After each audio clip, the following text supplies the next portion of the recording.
Welcome to Redesigning Health and Home. I'm Meg. And I'm Kerri.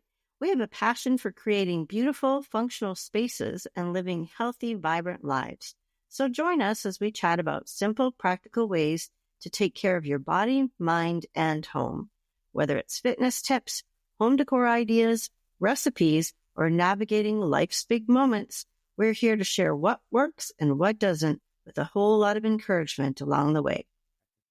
Let's redesign life together, one step, one room, and one habit at a time. I'm Meg, and with me is our very own Kerri. Today, we're diving into warm weather fitness, just like we mentioned in our mini Monday, and we're going to lengthen this for our full Friday to get all the goods. We're going to talk about how to stay active, hydrated, and stay safe in the heat. Yes. We love getting outdoors for walks and hikes and workouts, but nobody wants to feel like they're melting into a puddle 5 minutes in. So I'm excited for this conversation. Me too, exactly. We're going to break down some hydration strategies, some of the best gear to have for this warm weather season, how to stay cool, the ever so important sun protection, how to avoid overheating, and even how to find the best trails, lakes, bike trails, and more. Perfect. So if you're ready to soak in the sun and not the sweat, let's get into it. How are you doing, Meg? I'm doing really well, Kerri. I'm excited to talk about springing into this spring fitness and just wanted to, explain my situation a little bit. Because I'm a fitness instructor and personal trainer, I pretty much, besides here, am at the gym very much. So I just want everyone to feel very comfortable. If you are a creature of routine, you love your instructors, you love your fellow classmates, and that feels good. You've got your class schedule hanging on the refrigerator. Just keep doing what you're doing because you're loving it. And that's the most important thing. You want to enjoy what you're doing and have fun doing it.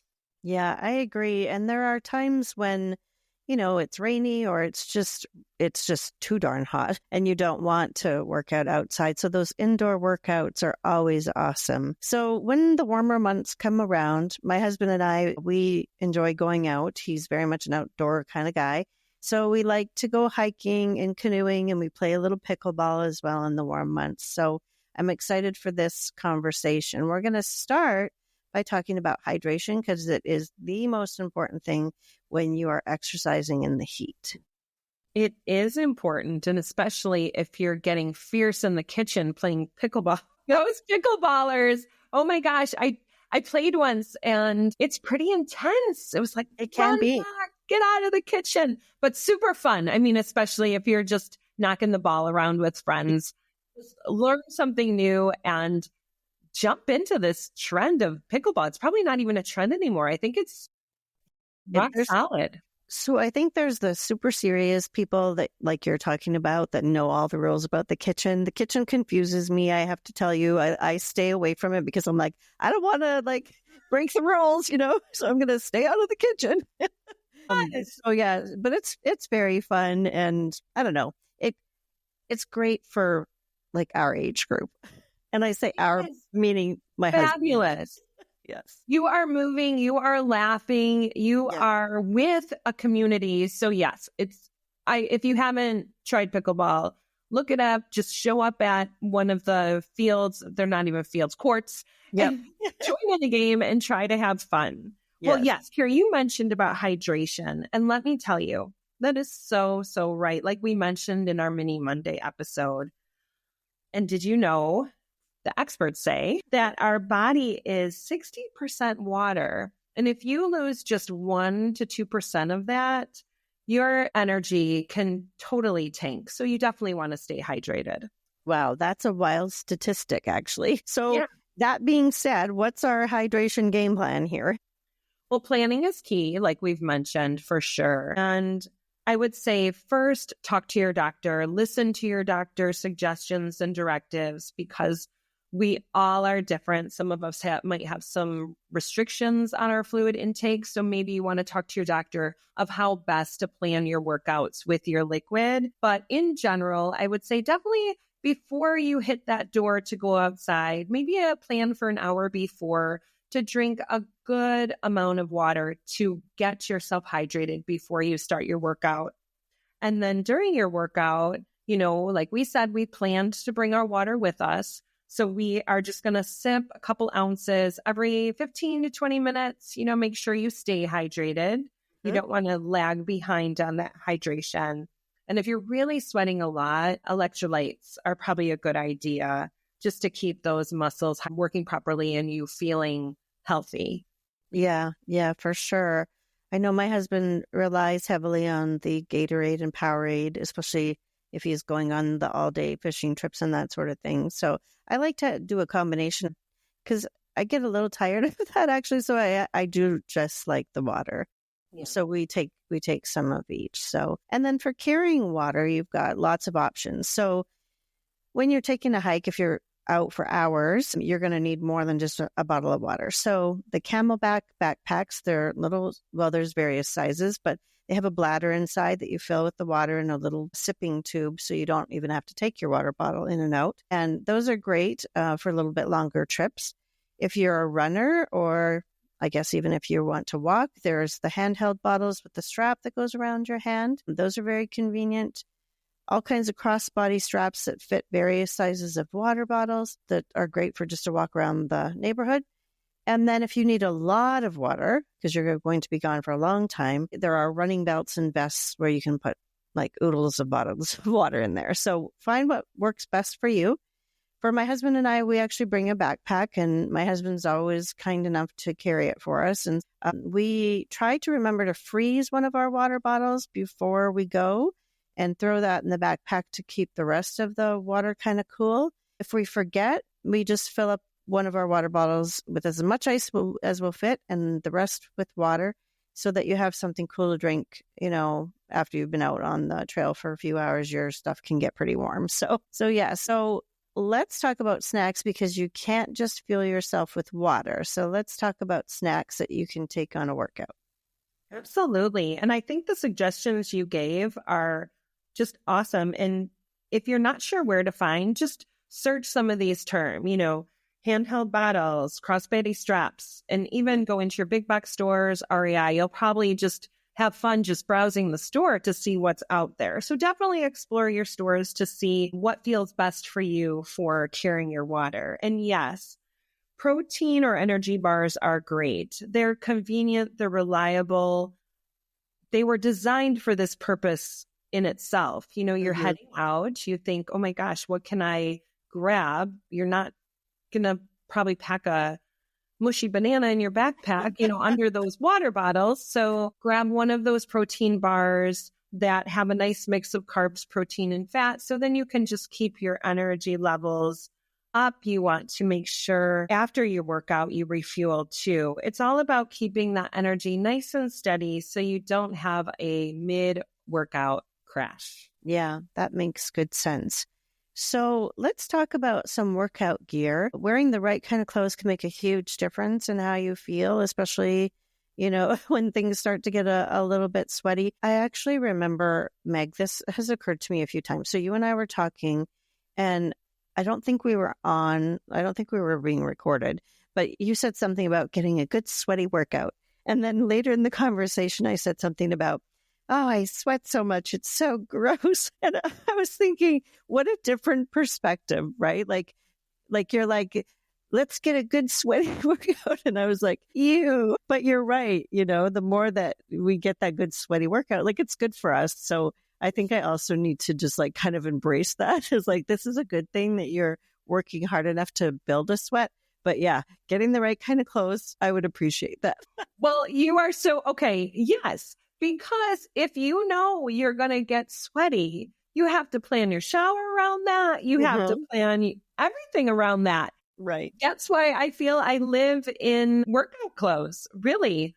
The big joke growing up was when I would joke, I'm going to go get into more comfy clothes, and I already had workout clothes on, the kids and my husband would laugh, thinking, how could you get even more comfortable than what you already have on? But so that was kind of a joke. So you are right. You have to plan for that sweat, or you have to be totally okay with it. Yes. No, gosh, I'm going to have some time after for a shower. So Right. Yes, you want that good sweat for all those health benefits that we talked about in our stress episode. Good sleep, calm, calm mind, all that. But Yes. yes, it is Yes. something to really get used to if you're not 1,000% on board of being a Yes. sweating puddle. Right. So I think actually, I think I'm going to get you a t-shirt that says happiness equals a good sweaty workout. I like it. I will wear it every Well, speaking of t-shirts, okay, this is good because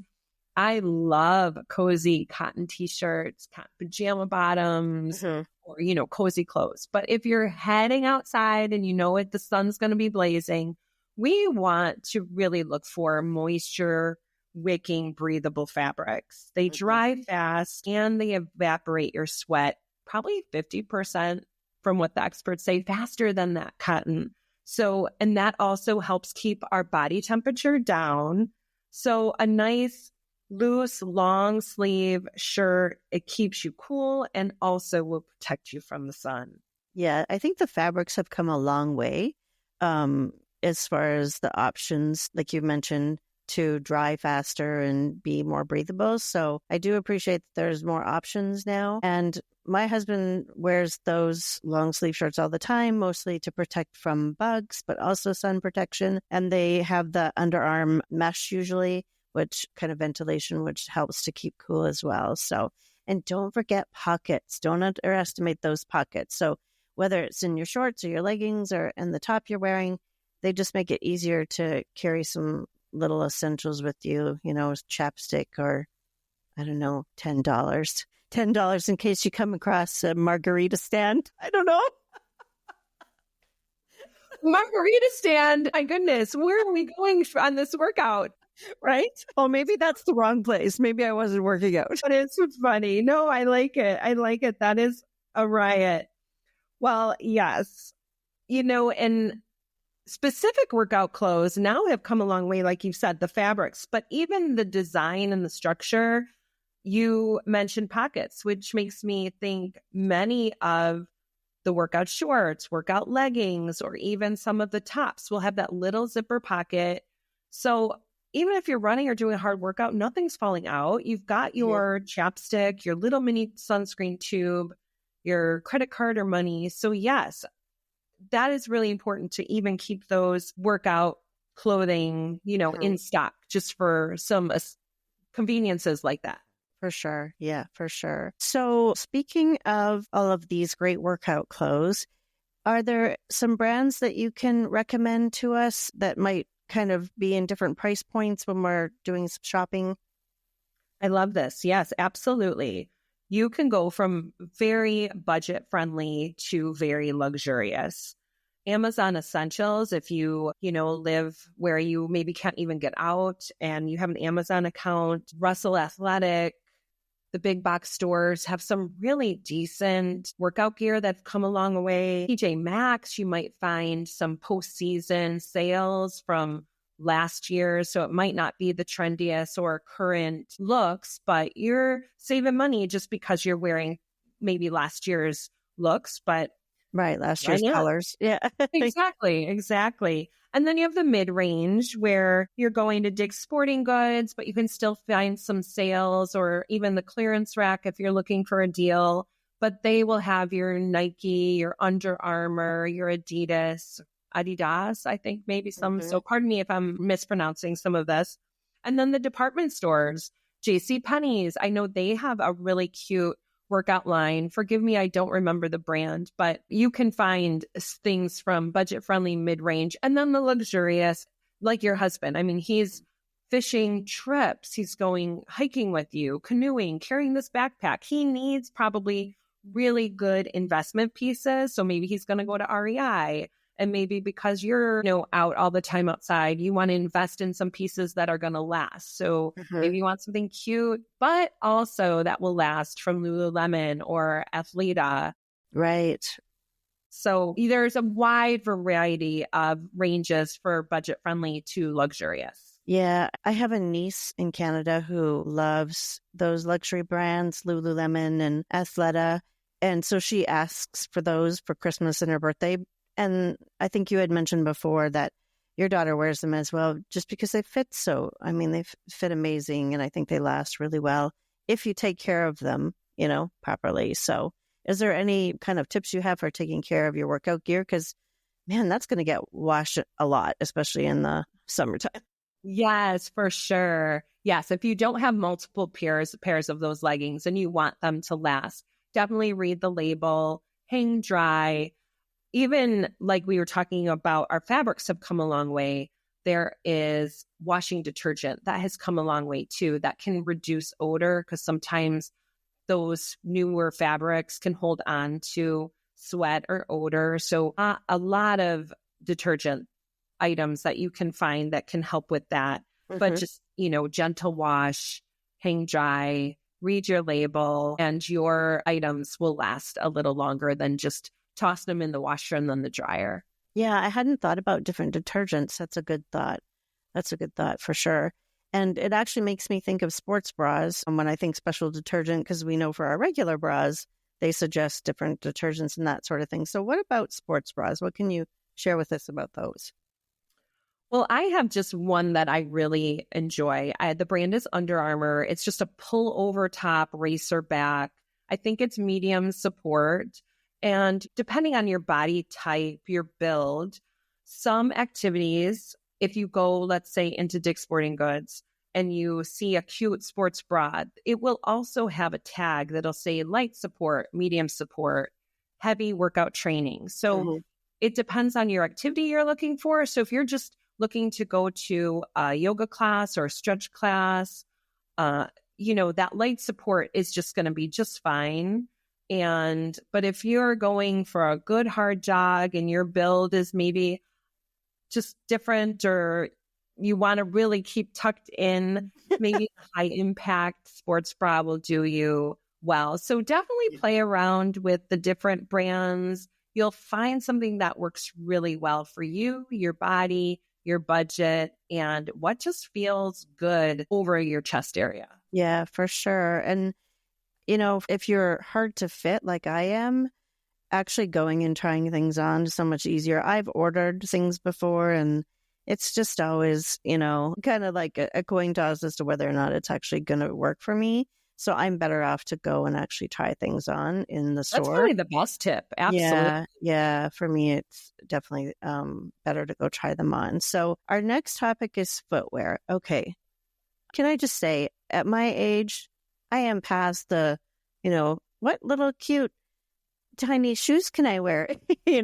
I need to invest actual money into footwear that keeps me comfortable. And I would even say some people might need to, talk to their podiatrist. Like if your feet are really, hurting you, go and make that appointment, because there's nothing worse than feet that hurt, and it just kind of limits like what you're able to do and takes away some of the fun things that you might want to do during the summertime. So investing the time, the research, and also the money, I think, is good. But what have you got to tell us about footwear for working out, Meg? Those are really great tips, Kerri. Just like we've talked about the clothing to the sports bra, it's not a one-size-fits-all situation. So everyone needs really good cushioning to absorb shock and prevent an injury. And like you said about the cutesy styles, I mean, sometimes you go in and you see the trendy, and then if you're at,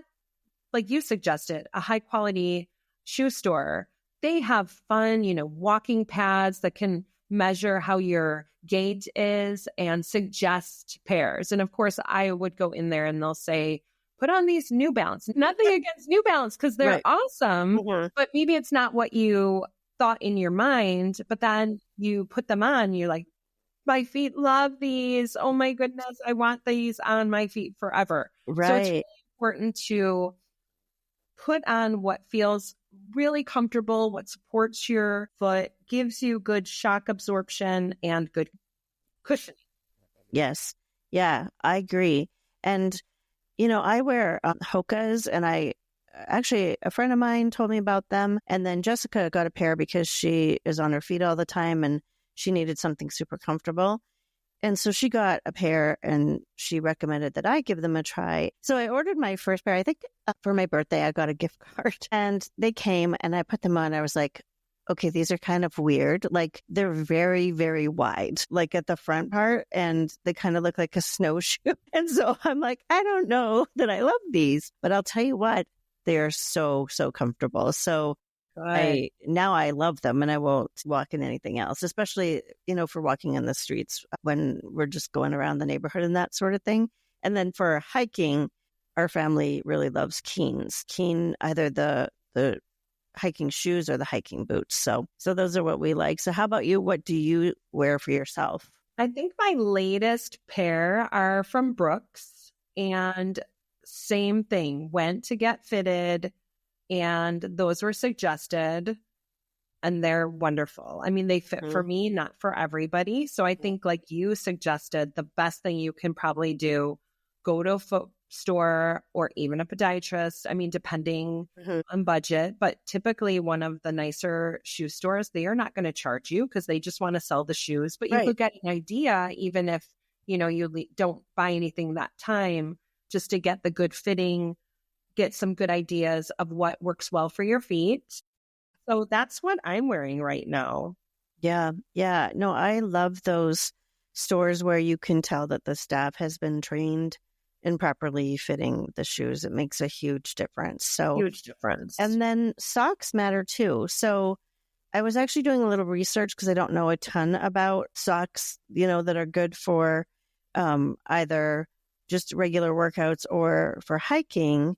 But what I do know is that those cotton socks where you get, a 6-pack in a bag, they hold on to that sweat and they're not the best for going on a long hike. So I was looking into it. Actually, I learned that there's a couple of wools that are called smart wool or merino wool. And I would never have thought of wool for the summertime, but apparently certain kinds of wool can actually help to keep your feet cool. So I did not know that before. And then I actually have in my Amazon cart a pair of socks called Feetures, spelled Feet, Feetures, that I'm actually pretty excited to try out because they talk about being like quite thin or mid-weight, but also supportive. So I'm excited to give those a try. I'll have to report back. And then, of course, Nike has their Sparks. And then there's another brand called Darn Tough that those all looked like great options. So I'm going to definitely try out some of these kind of new options and to see what they're like.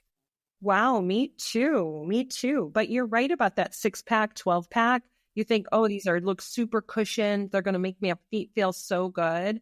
But then, like you were talking, maybe they don't wick the moisture or they leave your feet feeling really sweaty and irritated. I'll tell you, this was probably 20 years ago. My couple of friends of mine, we did the Avon 3-day, the 60-day. Oh my gosh. Wow. Yeah. And the feet, you're just making me remember this.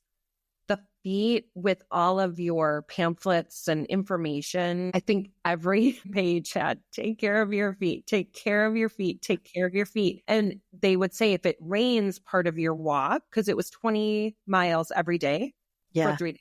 Wow. People were wearing Ziploc bags, over their shoes because people were doing any sort of thing they could do to keep their feet dry. And then the medical tents where you had, I guess, hydration breaks or snack breaks, people were just in those tents with their poor feet. Sure. Yeah. So it is so important. Yes. Yeah. Keep those feet healthy and dry. Yeah. We're going to switch to sun protection now. So nobody wants a sunburn and I burn easily. We're definitely needing to hear about this, Meg. Yes. So let's just start at your top of your head, keep that noggin protected. So maybe a lightweight breathable hat, especially with that mesh, just like you mentioned about the shirts, are great. You can even get these liners that are no sweat, disposable moisture wicking liners to go inside your hat. So you don't have that, sweaty headband area. Yeah. Yeah. That's cool. I want my husband to try those. because I think they sound interesting. And then for sunglasses. So my husband's a huge fisherman, and so he swears by polarized sunglasses because they cut out so much glare. So they're good for everyone. But when you're near water, or even if you're out in this doing winter sports and there's a lot of glare off the snow, the polarized sunglasses are great. But he loves them because it cuts the glare off the water and you can see where the fish are. So hot tip on that one. Well, I remember the infomercials even from years and years ago, the eagle eyes, or I always wanted to buy a pair of those. And my first polarized sunglasses, I think they were even prescription. You know, you can do the template, like, do you want polarized, the brown lens, the gray lens? And I thought, where have these been all my life? These are amazing. You can see for super clear, and the greens are so green and the browns are so brown. So I'm with Pete. Let's get those polarized sunglasses. Yes. Sure. Those are definitely great. And put them in your prescription sunglasses too, if you can. Yeah. If you are getting a new pair, just inquire about, are there prescription polarized lenses? Yeah, for sure. So sunscreen, let's talk a little bit about sunscreen. Absolutely. So I would suggest go for SPF 30 or higher, water resistant if you're outside, and please reapply every 2 hours. I know you have had experience where you feel warm and you want to keep reapplying, right? Yeah, so there's so many kinds of sunscreen now, right? Like the sprays are super convenient, but I'm not going to spray it on my face and get it up my nose and my eyes and stuff. So I always go for like a lotion for my face, but there's also those sticks as well, which look really great. I can imagine for little kids, they would probably be really great too, to use those on their face and that sort of thing. But my husband, actually, his dermatologist recommended a brand of sunscreen called Blue Lizard. It was Blue Lizard Sensitive Face SPF 30. That sounded really interesting, and we've got it in our Amazon cart to get some of that for the warm weather. And then I think you were telling me about one that's very intriguing, Meg. I can't wait for you to share about it. Well, there is a clear option that I know my daughter and her friends, you know, in their 20s were excited about, because I think even our kids are becoming more aware of being regular sunscreen users. And as women, I know many of our makeups come with, you know, your serum with an SPF or your daily lotion with an SPF, which is awesome. But sometimes if you're out in the heat and that is not water resistance, like you were explaining, that can run into your eyes and not be very comfortable. So there is a Elta MD, it's UV sheer. So it goes on clear, SPF 50. So I think your Blue Lizard and this option could be a good place to start, but there's a lot of other budget-friendly options. I know some dermatologists also recommend sticking with mineral-based sunscreen, like the zinc, you know, instead of chemical sunscreen. So just something you might want to talk to your physician about. Right. Or do a little research on what ingredients are going to work best for you. But yeah, I find that for me, because I have red hair and very fair skin, I have to reapply, especially in the canoe with the glare off the water. I'm reapplying. I mean, I want to say every 15 minutes because I just really don't want to get burned, you know, and sometimes you can wear that long sleeve, but sometimes it's just too darn hot. And so I'm definitely reapplying super often. So, all right. So let's talk about staying cool, because overheating is not fun, and this can happen to me quite easily. So here's a few tricks that I've learned over the years when we go hiking. So one of the things that my husband wears for fishing, again, mostly because of bugs, are the neck gaiters. And you can actually soak them in water before you put them on to help keep you cool. And there also are little neck towels, the same thing. You soak them in water, and they usually come with a little plastic bag. So you put them in the bag until you get to your destination, and you can put those around your neck. I purchased a neck fan that had different speeds. Maybe there's better ones and not as good ones. I would say it helps a little. I don't know that it's, maybe do a little research on those and read the reviews on that. And then I read that there's ice vests, and I thought, oh, that sounds so cool. I've never tried that, but that does sound actually really interesting. And then choosing what time of day you go for your hike or your exercise. Obviously, do not go at noon when the sun is the highest in the sky, right? So we try to go early in the morning or even in the evening when it's getting a little bit cooler, and then taking breaks and finding that shade. Dip your feet in some water if you can. My husband loves to do that. It's like every time we hike, he finds some kind of body of water and he's taking his socks off and putting his feet in there. And at first I was like, I don't know that I want to really do that, but it's actually very refreshing. That sounds refreshing, actually. Yeah, it is. It is. But you have to bring a towel or some dry socks. So putting dry socks on mid-hike is such a treat. So I do totally recommend that. That sounds like a total treat. Yes, definitely pack those socks, especially if you're feeling that you are getting a blister.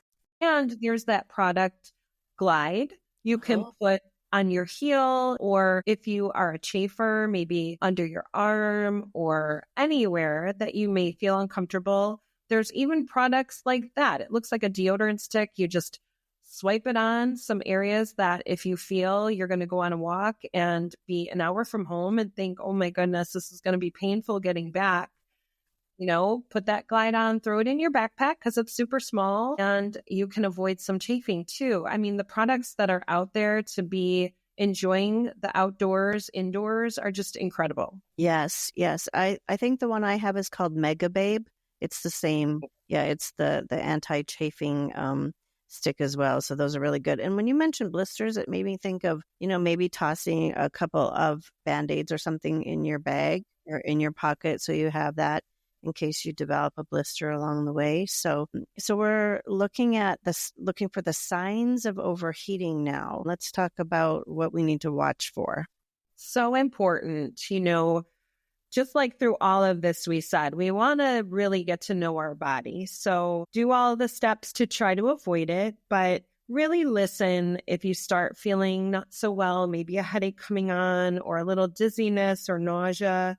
Just don't push through that. Listen to your body, take that break, have your phone if you need for emergency, but definitely don't push through. Yeah, I agree. There's times that I felt okay during the hike, but then developed the headache afterwards. So sometimes you don't even know that you're pushing it. So taking those frequent breaks is really important. And then one thing that I read about, if you do start to overheat, is one of the, like a quick way to cool down is to put something cool, like a cool compress or maybe that water bottle, especially that one that was frozen, on your pulse points. So on your wrists or behind your ears. And it just helps to get you cooled off a little bit quicker. Drink that water, get in some shade. But like Meg said, don't try to push through because it's going to get worse, not better. So where do you find great trails? This is what we're going to talk about next. Great trails. So if you are the outdoorsy and you're not sure where to start, there's so many apps like AllTrails, TrailLink, and Strava, and those are just pure gold. You can also check out your local social media groups, Facebook, Instagram, Reddit, or even search Google or your maps, local trails. And some of them are so great. They'll have detailed information about accessibility or if there's restrooms available or parking, so much more. So don't go into these blind, take the time to prepare, do a little research, because find the trail. If you do want to stop, for the bathroom, then maybe you want to find a trail, do the research where there's one that's still going to be super fun, but has all the amenities that you're looking for. Right. And AllTrails, my husband relies on that one heavily, and it'll even tell you what to expect as far as how difficult it is, maybe how much of an incline there is. And so that starts to inform you as to what to wear if you know that, if you know that you're going to be doing a steep climb and that sort of thing. So those are very helpful. And did you know, Meg, that just 20 minutes in nature can lower your stress hormones like cortisol? So nature plus exercise, that's a winning combination right there for sure. So one of the things that my husband and I like to do for camping, but also for hiking, is just to make a list of a little checklist of the stuff that we need to take with us and tape it by the back door so that we don't forget anything. Make sure we've got that hydration and the sunscreen and the snacks and the little first aid kit, battery pack for our phones, all the things. So that's a little helpful tip, is just to tape that right by your door so you have it. That is perfect. Yes, that is perfect. And like you said before, set your alarms. Maybe ask Alexa to help you. Hey, I'm heading out. So wonderful. Whether you're taping it to your door, asking for a reminder from your phone, or, asking Alexa for some help. Those are great tips. And don't forget to charge your Apple Watch or Fitbit or Whoop. I know I use the Apple Watch and I love seeing my post-workout stats, if that's what you're into. And the Whoop is very interesting. My husband has one. And just this morning, he was saying, I don't think I recovered very well. So he uses the Peloton. And he said, I think I'm just going to take an easy ride because of you get recovery or a lot of interesting info. I don't have a Whoop, but I think it is pretty detailed. I've never even heard of Whoop. I'm going to have to look that up. Is it WHOOP or? Yes. Okay. Yeah, I believe that is. And it doesn't tell time. It doesn't do anything. All the info is on the app. You just kind of change out you wear the battery almost. And wow. Yeah. I'll have to check that out. Well, I have just a few more little tips before we wrap up today. So if you're going hiking, especially on hilly inclines and declines, those walking poles that are telescoping and that you can, fold down to be compact, but also open them up to help you when you're taking those hikes. We took a hike on a very steep hill, and coming down was a little surprising. And so I was literally using those poles to brace myself to come down when we were coming down the hill. So they were very helpful for that. And then I think, yeah, they were good. And just even if you have any stability issues and that sort of thing, my husband recommended them to his mom as well. She, is a little older, and they just help with a little bit of the stability as well. And then if you tend to take your puppy with you or your dog with you, like we do on our hikes, do a little research about how to keep them cool as well. They've got those fur coats and they can overheat quickly as well. They need hydration and all the same things as well. And then I think I've talked about bugs and my husband and all the things that he uses for bugs, but also, bug repellent is something that you might want to pack as well. So thanks for listening to Redesigning Health and Home. Stay cool and keep moving. Thanks for listening. If you enjoyed this podcast, we invite you to like, share, and hit that subscribe button so you can catch us on all of our future episodes. You can find me, Meg, at Fit, Fed, Feeling Good on Instagram, Facebook, and YouTube. And you can find me, Kerri, on my website at homestylewithkerri.com. and on Instagram and Facebook at Homestyle with Kerri, that's Kerri.